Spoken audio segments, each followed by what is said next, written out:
ரசூலுல்லாஹி ஸல்லல்லாஹு அலைஹி வஸல்லம் இந்த செய்தியை கேளுங்கள். இமாம் முஸ்லிம் ரஹிமஹுல்லாஹ் பதிவு செய்கிறார்கள். அபூ ஹுரைரா அவர்கள் அறிவிக்கிறார்கள் ரலியல்லாஹு அன்ஹு, ரசூலுல்லாஹி ஸல்லல்லாஹு அலைஹி வஸல்லம் ஒரு இரவில் தன்னுடைய வீட்டை விட்டு வெளியே வருகிறார்கள்.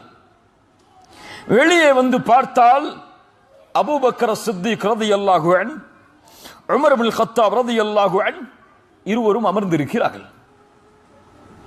எளிதாக அல்லாஹ்வுடைய தூதர் இரவுடைய நேரத்தில் வெளியே வரமாட்டார்கள், அதுவும் தனிமையில் வெளியே வருகிறார்கள். வந்து பார்த்தால் அபூபக்கர் இருக்கிறார், உமர் இருக்கிறார் ரலியல்லாஹு அன்ஹுமா.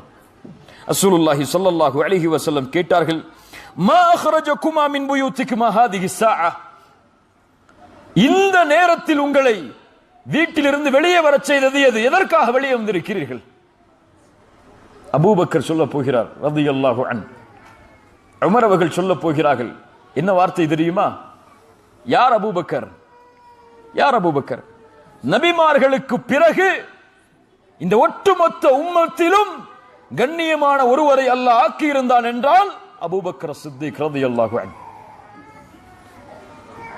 யார் அபூபக்கர்? செல்வத்தாலும் உயிராலும் என்னை அரவணைத்தவர் அபூபக்கர். இந்த உலகத்தில் எனக்கு பரிகாரம் செய்தவர்களுக்கு எல்லாம் என்னால் முடிந்த அளவு நான் செய்து விட்டேன். ஆனால் அபூபக்கர் எனக்கு செய்த உதவிக்கு மட்டும் என்னால் செய்ய முடியவில்லை. அல்லாஹ்விடத்தில் அதை ஒப்படைத்து விட்டேன். இந்த பள்ளியின் எல்லா வாசல்களையும் அடையுங்கள், அபூபக்கரின் வாசலை தவிர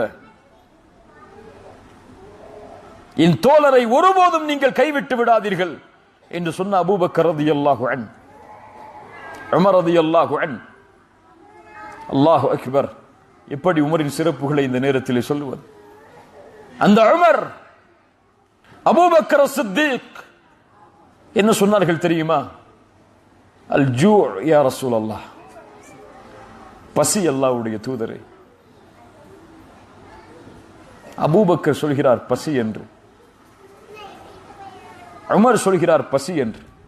நம் வாழ்க்கையில் ஒரு முறையாவது எம் வாழ்க்கையில் உணவில்லாமல் பசியில் காத்திருக்கிறோமா? ஒருவேளை, அதுவும் 3 நாட்கள் எந்த உணவும் இல்லை அவர்களுக்கு. பசி யா ரசூலல்லாஹ்.